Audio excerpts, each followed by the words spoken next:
आज बात कर रहे हैं हॉस्पिटलों की। हॉस्पिटल बहुत खोले हैं। राजस्थान में 47 जिला अस्पताल हैं, 78 SDH हैं, 723 सामुदायिक स्वास्थ्य केंद्र हैं, 102 शहरी डिस्पेंसरी हैं, 2475 ग्रामीण प्राथमिक स्वास्थ्य केंद्र हैं, 310 शहरी प्राथमिक स्वास्थ्य केंद्र हैं, 15,245 उप स्वास्थ्य केंद्र हैं। बहुत ऐसे हैं जिसमें आपको मंत्री जी सुनना ध्यान से, ऐसी महिलाएं हैं नर्स जो हमारे झुंझुनू जिले में जिनको 2-2, 3-3 वर्ष से तनख्वाह नहीं मिल रही है। क्यों नहीं मिल रही है? स्थगन लेकर के बैठ गई और कोई व्यवस्था नाम की चीज़ नहीं है। या तो उनको ड्यूटी दी जाए या उनको तनख्वाह तो देनी चाहिए आपको।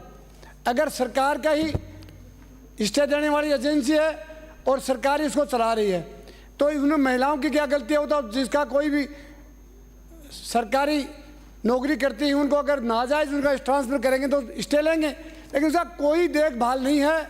वो महिला 3-3, 4-4 साल से तनख्वाह के लिए तरस रही है। नंबर 1 तो आप ये ध्यान रखें, आप बहुत ही बड़े साहसी और हिम्मत वाले और बहुत जिसको कहना चाहिए दानी आदमी हो। आपको कोई गाड़ियों की भरोसे मंत्री नहीं बने हो। गाड़ियां तो आपके पास अपने बुजुर्गों के पास भी थी। मैं इसलिए कहना चाहूँ, कर्म ऐसे कर पहचान बन जाए, कदम ऐसे रखो निशान बन जाए। यूँ तो सभी लोग ज़िंदगी जीते हैं, ज़िंदगी ऐसी जियो मिसाल बन जाए। आपको एक ऐसा मिसाल पैदा करना है कि राजस्थान का मुख्यमंत्री आप बने। बिजली का डिपार्टमेंट भी आपके पास था जब हम एमएलए हुआ करते थे।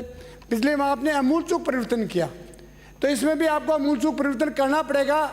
दबाव आपके ऊपर बहुत ज़्यादा आएगा क्योंकि जो भी आपकी पार्टी के लोग आपसे गलत काम कराना चाहेंगे, पर साहस और हिम्मत के साथ जिस प्रकार आपके बुजुर्गों ने राज किया है उसी प्रकार राज को निभाना है। आप देखिए, कहते हैं सुबह से अभी शिखा जी कह रहे थे इतने लोग बीमार हैं। बीमार होने का कारण क्या है? कोई व्यक्ति व्यवधान करता है। सुबह एक बात चल रही थी, व्यवधान पैदा कहाँ से हुआ? जूली जी ने कहा कि व्यवधान उधर से पैदा हुआ। तो मैं ये कह रहा हूँ कि रोग पैदा होता क्यों है, इसका मूल जड़ आपको ये ढूंढना पड़ेगा। जैसे हमारे कोटाचाना वाले सिद्धि से कह रहे थे इतनी किडनी ट्रांसफ़र हो रही हैं, इतने बीमार होने का कारण आप और हम हैं। आप देखिए राजस्थान के अलवर में आज से 15 वर्ष वाले सिंथेटिक दूध पकड़ा था, खाद से बनाया हुआ, और 15 साल में कोई सुधार नहीं हुआ, उससे ज़्यादा बिगाड़ हुआ है। आप देखिए दूध में मिलावट, खाद्य पदार्थों में मिलावट, और जेनेटिक दवाइयों के बजाय जो दिल्ली से तौल के दवाई आती है वो मार्केट में दवाई बेचते हैं, और सब्जियों में मिलावट। इस प्रकार की जो मिलावट की चीज़ें मानव खाता है स्वतः ही बीमार हो जाता है। आपको मालूम है, एक मिनट मैं नहीं बोला, no no no no no no interference, shut down, no order order.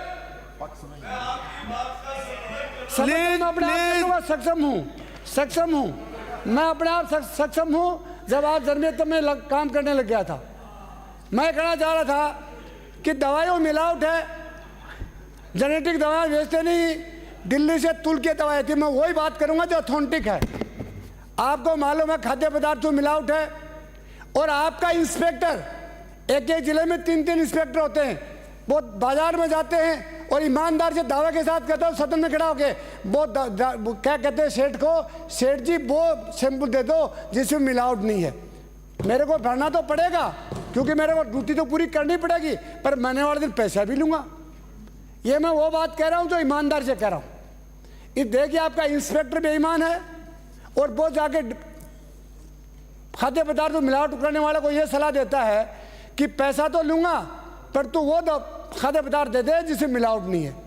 आपको इसमें सुधार करना पड़ेगा। आज तक मेरी 44 साल की राजनीतिक में मैंने कभी नहीं सुना कि खाद्य पदार्थ में मिलावट करने वाले को सजा हुई है। मैं कहता हूँ, आपने जूली जी हमारे विश्व के नेताजी कह रहे थे कि हमने पेपर लीक के ऊपर कानून बनाया कि उसकी 20 साल की सज़ा और 1 करोड़ रुपया जुर्माना। 10 करोड़ की सर।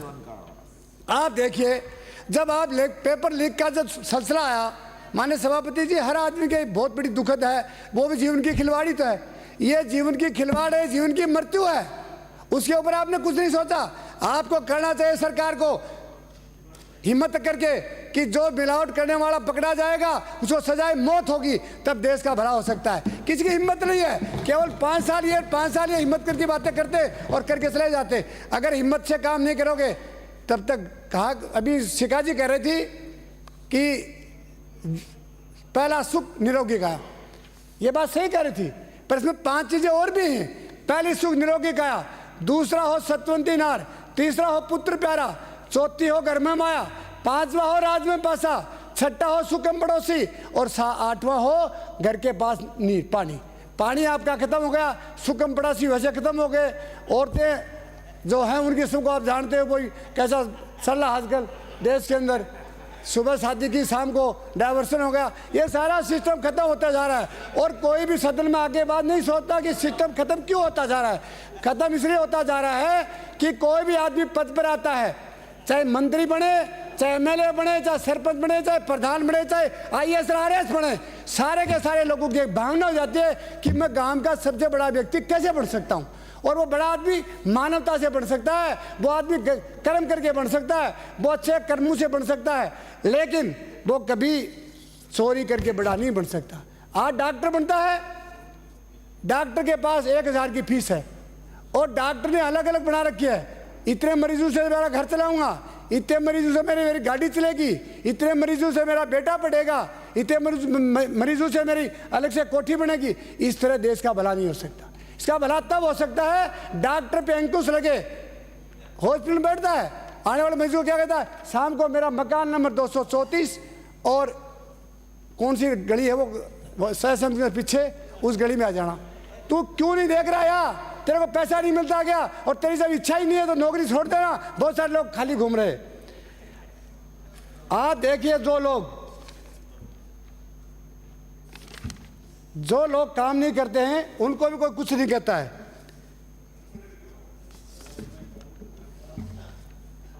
लोग लूट जाते हैं एक घर बनाने में, तुम तरस नहीं खाते बस्ती जलाने में। आप देखिए, एक आदमी अपने जीवन में मुश्किल से जीवन पैदा होता है और उसको लोग लूट के खा जाते हैं, लेकिन ईश्वर की एक कृपा भी है। कृपा इसकी यह है, बख्श देता खुदा उनको जिनकी किस्मत खराब होती है। वो हरगिज नहीं बख्शे जाते जिनकी नीयत खराब होती है। जिनकी नीयत खराब होती है वो कभी नहीं बख्शे जाते। मैं आज भी कहता हूं, चाहे राजनीतिक हो और चाहे कोई बड़े से बड़ा अफसर बने, अगर हिंदुस्तान की जनता के साथ भ्रष्टाचारी करता है, धोखाधड़ी करता है, कर्तव्य के प्रति पालना नहीं करता है और कर्तव्य के प्रति जागरूक नहीं होता है, वो देश का सबसे बड़ा देशद्रोही होता है। आप देखिए, जो आदमी पैसे वाला बहुत बड़े हो सकते हैं लेकिन उनकी इंसानियत बड़ी नहीं सकती। इसलिए आप तो डॉक्टर को एक बात कहना चाहता हूं मैं, कुछ तो शर्म करो कलयुग के भगवान, कुछ तो शर्म करो कलयुग के भगवान। गरीबों की सेवा के लिए बने हो, लूटने के लिए नहीं। गरीबों की सेवा करने के लिए बने हो, लूटने के लिए नहीं। जरा उस भगवान को जिसे तुम्हें इस काबिल बनाया है, मृत्यु सबको आनी है एक दिन, क्या निर्धन क्या बलवान। तो डॉक्टर को देखना चाहिए, पर डॉक्टर को तो मैं कह रहा हूं, पर सबसे बड़े हिम्मतहीन तो अपन है ना, जो उन पे कंट्रोल नहीं कर सकते, नियंत्रण नहीं कर सकते। जिस सरकार का नियंत्रण नहीं होता है वो सरकार चलाने में अपने आप में असमर्थ होते हैं। सरकार वही चलाना चाहिए जिसमें नियंत्रण करने की शक्ति होती है और काम करने का मादा होता है। जिसमें मादा नहीं होता है वो चाहे बड़ा से बड़ा मंत्री बने, चाहे संतरी बने, चाहे अफसर बने। कुछ अफसरों को मैंने देखा है, टेलीफोन करते हैं, कहते हैं यार, तहसीलदार को कलेक्टर टेलीफोन करता है, यार वो काम कर देना। किस बात का यार, I want to work today, no आर को नो कमिटमेंट, तब तो काम बनता है। तहसीलदार को यार कह के कलेक्टर टेलीफोन करता है, मंत्री अपने डॉक्टर को टेलीफोन करता है, डॉक्टर साहब जरा देख लेना। क्या देख लेना? आप डॉक्टर को जब नियुक्ति करते हो, सीमित लगाते हो, कोई उसका क्राइटेरिया नहीं देखते हो, कल का डॉक्टर आता है सीएमओ बना देते हो, ये राजनीतिक प्रेशर होता है। कोई बीसीएमओ बन जाता है, जब एडमिनिस्ट्रेटिव की वो परिभाषा ही नहीं जानता, वो ABCD नहीं जानता, वो क्या सीएमओ बन के काम करेगा। ये आप हिम्मत करिए। हमारे प्रसादी लाल जी ने हिम्मत की थी और उन्होंने सीनियरिटी के हिसाब से सीएमओ लगाए थे। आप कुछ भी नहीं देख रहे हो, प्रेशर है, वोट देंगे। इनके पास कहाँ वोट है, ये तो पैसा कमाएंगे आपका नाम लेकर के। वोट नहीं इनके पास, वोट कौन देंगे नाम से। ये सुबह शाम तक लोगों की जेब काटते हैं, कोई पैसा वोट देंगे कि इनके गण से। इनकी भाषा करके वोट की आशा मत करिए, ये कभी भी वोट नहीं दिला सकते। अफसर कभी वोट नहीं दिलाएगा, अफसर के बड़ा मौका देख करके और आपको खुश करके लग जाएगा। और जब दूसरा आ जाएगा रात को 11:30 बजे, मैंने देखा वसुंधरा जी की फोटो हटा दी और अशोक जी की लगा दी। और जब अब की बार देखा 9:30 बजे हटा दी, भजनलाल जी की लगा दी। अरे तुम्हारी फोटो हट जाएगी, चक्कर में मत पड़ो। ये कोई नहीं चाहता। अफसरों के भरोसे अगर तुम राज करना चाहते हो नहीं कर पाओगे। जनता के भरोसे राज करोगे, राज करोगे करोगे करोगे, कोई नहीं रोक सकता। इसलिए हमारी तरह यहाँ बैठ जाओ, या तो फिर नहीं हमारी तरह यहाँ बैठ जाओगे। आप देखिए हम लोग ये भी क्या करते थे, सुनते नहीं थे, नशे में चूर थे। प्रसादी लाल के पास मैं गया, प्रसादी लाल जी कहे कि आप कहो तो मैं बाहर उठ के चला जाऊँ। मैं कहो बाहर उठ के नहीं जाओगे, जब चुनाव में जाओगे ना तो लोग गलियारों में नहीं खड़ा होने देंगे। वही हुआ ना, 50,000 से आ रहे, 50,000 से आ रहे। और हम 40,000 से जीत के आए क्यों, हमने कर्म किया है। हम 44 साल से कर्म कर रहे हैं। हम ये नहीं देखते हैं कि कौन बुरा है। बुरा है किसी ने कहा, शायर ने कहा है तू बुरा है तो वो सच ही कहता है, और तू बुरा नहीं है तो उसे रोकता क्यों है। तो अगर बुरा नहीं है तो रोके क्यों, करता रहेगा, अपना क्या लेता है। आप मंत्री जी साहसी हो, हिम्मत वाले हो। मैं एक बात आपको कहूँगा, डॉक्टरों पर नियंत्रण करिए।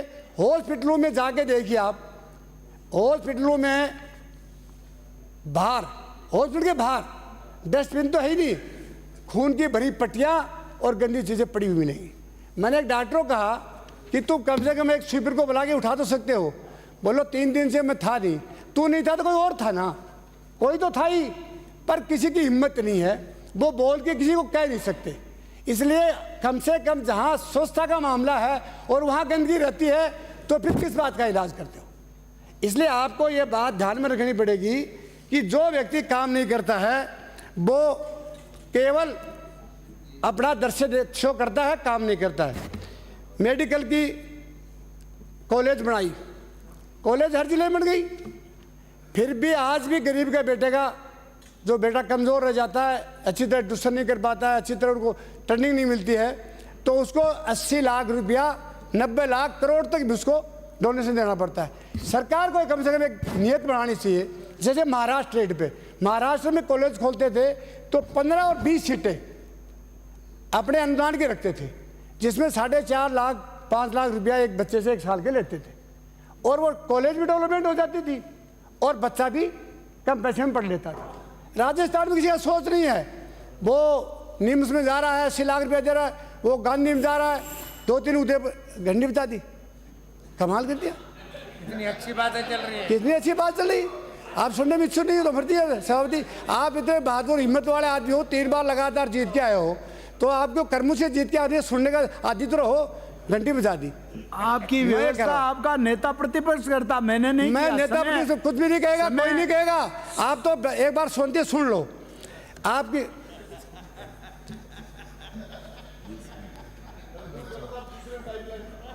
आप देखिए जो कॉलेजों में आप इस तरह की सीट कर देंगे तो अपने गरीब का बेटा चला भी जाएगा, कॉलेज में एडमिशन ले लेगा और आपकी कॉलेज डेवलपमेंट भी हो जाएगी। लेकिन आपके सरकार के पास पैसा नहीं है, आप ये कहोगे ये नहीं है वो नहीं है, फैकल्टी नहीं खोल सकते। अगर ये काम करोगे तो आपको सबसे बड़ा होगा। अब एक थोड़ी देर पहले कह रहे थे मैंने कोरोना में वैक्सीन लगाई, वो वैक्सीन तो हार्ट अटैक करवा रही ना, उसके पैसे ले लिए। ये पैसे से दापते ही नहीं, क्या चक्कर है। और हर आदमी सुनते हार्ट अटैक, क्या कहते शांत हार्ट अटैक हो गया। इन्होंने शांत से पैसा लिया, शांति का इंजेक्शन लगाया और शांति से ही हार्ट अटैक हो जाता है। तीनों काम शांति से किया। झुंझुनू जिले में जब बजट आया तो माननीय मंत्री जी एक भी नाम नहीं लिया। झुंझुनू जिले का बहादुर का जिला है, सेठू का जिला है, एजुकेशन का जिला है, और उसमें एक भी नाम नहीं लिया कल भी मैं जाके आया हूँ, 2 शहीद झुंझुनू जिले के हुए हैं और 78 दिन में 11 घटनाएं हो गई। सरकार का कोई ध्यान नहीं है। अभी कह रहे थे बिरला जी ने सिलेंडर भेजा, हमारी सरकार ने सिलेंडर दूसरे स्टेटों को भी दिया है और इतनी गैस के खोले थे, ऊपर में लगाए थे कि आज वो बंद पड़े हैं। आप ये मत कहो किया खूब। आप ये थोड़ी देर पहले कह रहे थे अशोक जी ने 25 लाख रुपया जीवन बीमा करवाई, वो करवाई, ये भी गलत था। आवश्यकता से अधिक वस्तु देना भी जीवन का पाप है।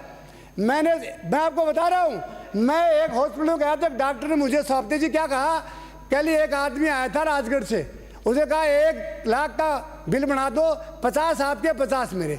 जिस देश में भ्रष्टाचार, जिस देश में पाप फैलने लग जाता है, वो देश कहाँ से जिएगा। एक व्यक्ति बीमार नहीं है फिर भी कह रहा है जरूरत है पैसे की। डॉक्टर साहब मेरे को टेलीफोन किया, राजगढ़ का हॉस्पिटल था, मैं क्या बोलो डॉक्टर साहब क्या कह रहे हो, वो अंकल जी कहता है अंकल जी ऐसे। मैं कहा वो कहीं मर्डर कराएगा, राजगढ़ में मर्डर डेली होते हैं, तेरा नाम लगेगा कि तेरे को एडमिट दिखाना पड़ेगा। बोले ये भी होता है कि मैं यही होगा। तो जिस देश में ये मांगे होने, कहा कौन इलाज कराएगा, कौन इलाज करेगा, कौन सरकार चलाएगा, कैसे सरकार चलेगी। बदल दो आप इस प्रक्रिया को। ये सारा का सिस्टम है ना, ये नियुक्तियों पर आधारित करता है।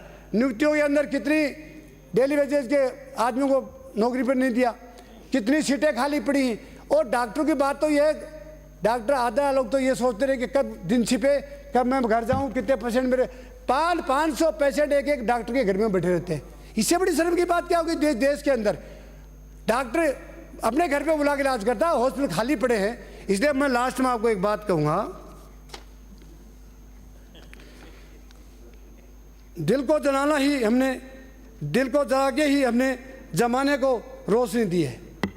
दिल को जला के हमने जमाने को रोशनी दी है, जुगनू पर हमने उजाला नहीं किया है। हमने जो किया है वो प्रैक्टिकल किया है, बातों से नहीं किया है और आज भी बातों से नहीं करेंगे। जब तक प्राण रहेंगे तब तक यही करते रहेंगे। मैं पत्थर पे लिखी इमारत हूँ, शीशे से कब तक तोड़ोगे, मिटने वाला मैं नाम नहीं, तुम मुझको कब तक रोकोगे। लोग टूट जाते हैं एक घर पर, माजी तेरी कश्ती को तलबगार बहुत है, इस पार कुछ उस पार, मगर उस पार बहुत है जिस पार। शहर में तुमने खोली है शीशे की दुकान, उस शहर में पत्थर की खरीदार बहुत है। इसलिए मैं दर्द की हद तक चला गया हूँ। मीडिया सुन रही है, मैं इतना ही कह सकता हूँ साहब, माननीय सभापति जी, कि आज देश में केवल खाद्य पदार्थों मिलावट को रोकना 5 मिनट और प्रत्येक व्यक्ति को ड्यूटी के प्रति सजग और जागरूक बनाना, यह सबसे महती आवश्यकता है। और आप ये हमारे जो मंत्री जी हैं, ये तो इतने पक्के और दिलदार आदमी हैं, इनको किसी डर नहीं है और डरने की जरूरत नहीं। जब तक भाग्य में लिखा तब तक आप मंत्री रहोगे और भाग्य टूट जाएगा और जिनको रोक भी नहीं सकता है। इसलिए बचपन से मैं नंगी तलवार पर चलता हूँ। आप तो कह देना कोई आपको कुछ कहे तो, बचपन से मैं नंगी तलवार पर चलता आया हूँ, ये नुकीले पत्थर मेरा क्या बिगाड़ेंगे। आप तो कह दो, जो आगे कुछ कहे ना, कह दो मैं बचपन से ही नंगी तलवारों पे चला हूँ, ये नुकीले पत्थर से थोड़ लूँगा, ये कह दोगे ना पक्का। हाँ तो ये कह दोगे तो आप पक्का हो जाओगे, चिंता करनी सुनो, बढ़ा दो ना। हम बहुत हो गया आज के लिए। मैं ये कह रहा हूँ, मैं तो एक ही बात कह रहा हूँ, हम तो सब आए थे राजनीति में, तब एक वादा करके आए थे, सदियों बाद उतराव कह रहे पानी में वतन की प्यास बुझा के रहूंगा। जो सिर झुके नहीं, झुका गए थे, उन सिरों को ऊंचा उठा के रहूंगा। जाति और धर्म का जो जहर फैला, जहर को मिटा के रहूंगा। जिन घरों में सदियों से अंधेरा चला वहां चिराग जला के रहूंगा। इन्हीं शब्दों के साथ माननीय सभापति जी बहुत बहुत धन्यवाद। जय हिंद, जय भारत। धन्यवाद।